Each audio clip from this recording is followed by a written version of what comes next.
My name is Dr. Madden. I've been a Keeps physician for 2 years now. There's a lot of myths about hair loss floating around the internet, so I get a lot of questions from patients about what's true and what's not true. Let's go over some of the more common ones that I hear about. Hair loss comes from your mother's side. That's just not true. Genetics works both ways. You get genes from your mother and you get genes from your father. Basically, hair loss can be inherited from both your parents. It can come from your mother, it can come from your father, it can come from a combination of both of them. That being said, you shouldn't just blame your mother. Hats cause baldness. That also is just not true. So many times I have patients come in saying, well, if I wear a hat, it's gonna decrease oxygen production to my hair, or some theory like that. There's no truth to that. Shampoo makes you lose your hair. That's another common one I hear, but again, there's no truth to this one. People most likely feel like they're losing more hair when they shampoo because you're washing out some of the dead hairs. Shampoo, there's no mechanism of action that could possibly cause hair loss with it. Elevated levels of testosterone are the enemy.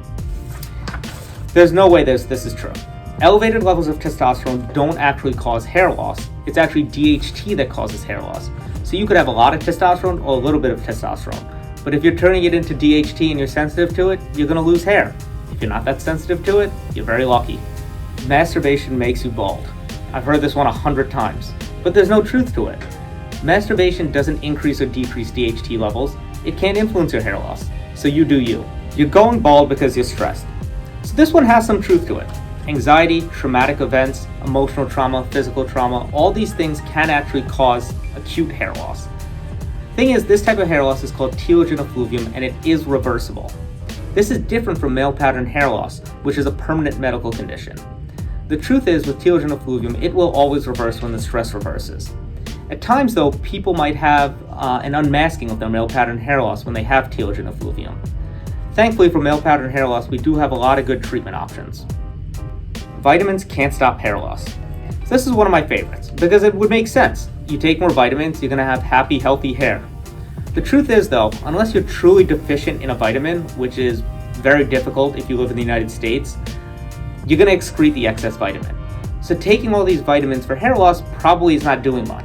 In fact, taking too much vitamin E and taking too much vitamin A can actually cause hair loss. Put down the hair products to keep your hair. This is an interesting one, but again, the way you style your hair really is not going to make a difference. You can put gel, you can put mousse, put whatever you want in your hair. The truth is you're putting it on the outside. It's not actually targeting the hair follicle where hair loss occurs.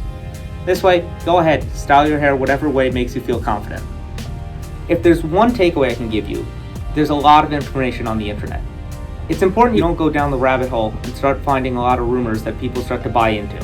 The truth is a lot of them make sense, but it's important you educate yourself on the science. Once you start focusing on the science, you will find that there are a lot of hair loss treatments that actually do work.